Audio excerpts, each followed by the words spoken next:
movie begins deep in an abandoned mining cave, where a fiery crevice slowly closes. A small dragon, guided by a blue ray of light, escapes the cave and blasts its way through the barricades with its fiery breath. It soars above the dense forest and makes its way towards the small town of Kajedli, which is gearing up for Christmas. In the next scene, we see a kid, Mortimer Olsen, his YouTube channel. Mortimer is a nerdy boy who likes to study and is currently trying to grow his YouTube channel. He attempts to eat a can of the Norwegian rakfisk to pull in the likes and comments. But despite trying to act cool for the camera, he eventually throws up. Seeing how much time Mortimer is investing in his YouTube channel, his mother is a white girl hiding from police cars. After breaking into a random home, she discovers that the residents have left for Thailand for Christmas. She has no friends or family and is accompanied only by her gnome dolls. At the local school, Peleas interrupts Mortimer's class. He shows the students a photo of the green-eyed girl and tells them to report to the police if they see her. He reveals that the girl has been breaking into homes and stealing toys. One of the students reports that her small clay flute was also stolen from her home. After a while, Mortimer tries to ask the officer a few questions about the girl for his YouTube channel. However, the officer seizes his phone and tells him not to record a policeman on duty. After asking his name, he gives the phone back and leaves.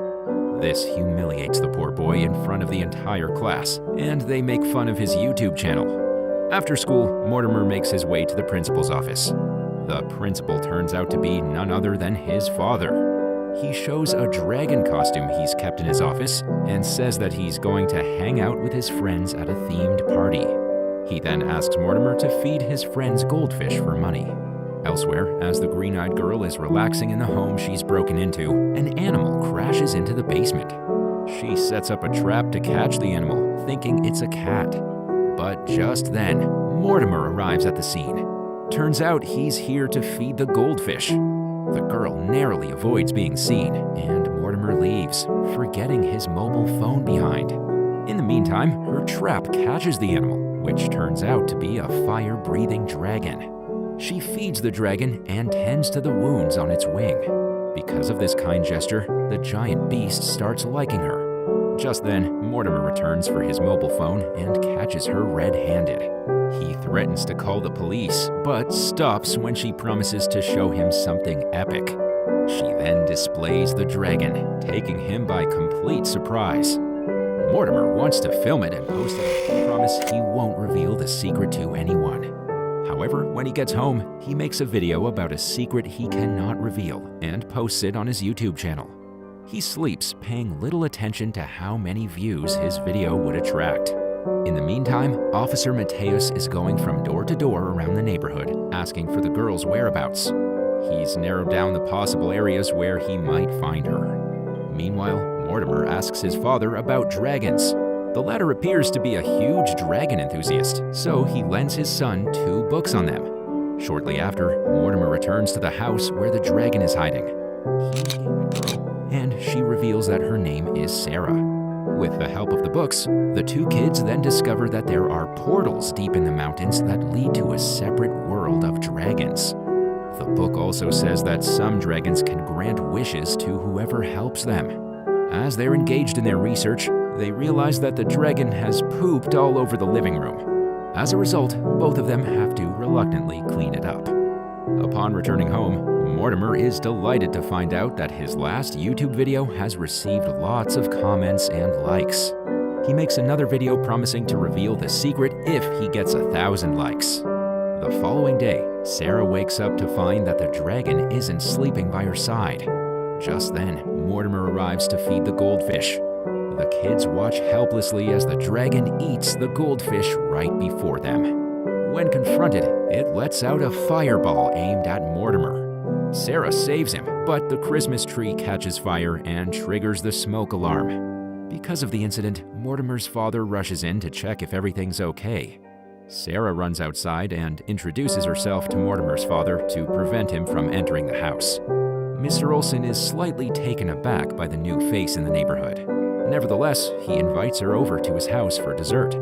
Meanwhile, police officer Matthias gets notified of a fire alarm in a house whose residents have gone out. Believing that something fishy is going on there, he decides to investigate it.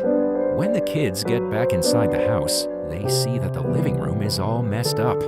They look around for the dragon, but don't find it anywhere. After a bit of thinking, they realize that the beast has actions. So without wasting any time, they start pursuing it outside. A short while later, Officer Matthias enters the burnt living room. His suspicions are confirmed when he discovers the stolen clay flute, along with Sarah's identity card that she left behind. Meanwhile, the kids track the dragon to the town center. In the ensuing chase, they wreak havoc throughout the market, bringing down the Christmas decorations. Because of Mortimer's eagerness, the dragon jumps inside the back of a refrigerated truck. The driver closes the door before the kids can reach him and prepares to leave. However, Mortimer stops him by asking silly questions for his YouTube channel. While he's distracted, Sarah picks the truck's lock and frees the dragon from the freezing container. In the meantime, a local stall owner calls the police station, complaining about 2 kids destroying the Christmas decorations in the downtown market. Officer Matthias gets informed of this event and hurries towards the market.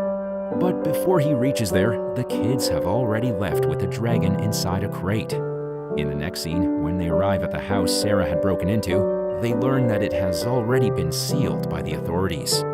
Forensic experts have found strange fecal matter in the trash can and are taking it for examination. Nervous and scared, the kids make their way to the school. Their little secret is slowly starting to unravel. Meanwhile, Officer Matthias reaches the market and inquires about what happened there. The truck driver tells him how a kid annoyingly approached him for his stupid YouTube channel. Hearing this, the officer realizes that the boy is none other than Mortimer. He also knows that Sarah is with him. Back at school, Sarah reveals that she is a refugee fleeing from the police because she doesn't want to be deported back to her home country. Dragons aren't safe at school. The only way out is to find the deep caves that hide the portals to the world of dragons. Mortimer shows her a map of the local mountains, which sit above an extensive network of caves. He informs her that these were mining caves sealed off after the Great Fire of 1910 AD. In the next scene, Sarah bravely decides to explore the caves alone, leaving behind the dragon in Mortimer's care. He isn't happy with the decision, but has no choice but to accept it. After a treacherous climb up the Rocky Mountains, she finally reaches the cave where the dragon came out of. She is welcomed with an awe-striking view of the chasm that leads to the world of dragons. On the other hand, things aren't going well for Mortimer. His phone keeps buzzing with YouTube notifications. He has received numerous hate comments and threats in his last video. This is because the video has already gathered over 1,000 likes, yet he hasn't revealed the secret. Despite the temptation of being famous, Mortimer goes live on his channel and says that he made up a false story to become famous. Overwhelmed, he then pauses the live session to catch a breather. Curious by the computer's sound, the dragon jumps in front of the camera and angrily blows a fireball at it. This eventually blows its cover, and now the entire world knows about it. Elsewhere, Matthias reaches the Olsen residence and inquires about the whereabouts of Mortimer. His mother says that he recently posted a video on his channel. It's the same video of the dragon from the school office. Realizing that the boy is, they quickly make their way to the school. Meanwhile, Sarah also arrives and rejoins her friends. She finds out about the viral video that's getting millions of views on Mortimer's YouTube channel. Just then, Officer Matthias, Mr. and Mrs. Olsen arrive at the school. But before they can enter, a massive team of national security guards arrives with heavy armor and weaponry. Their objective is clear: send in a special team to neutralize the dragon. Seeing the heavy military force outside, Sarah breaks down and blames Mortimer for getting them into trouble. She is devastated and doesn't know what to do next.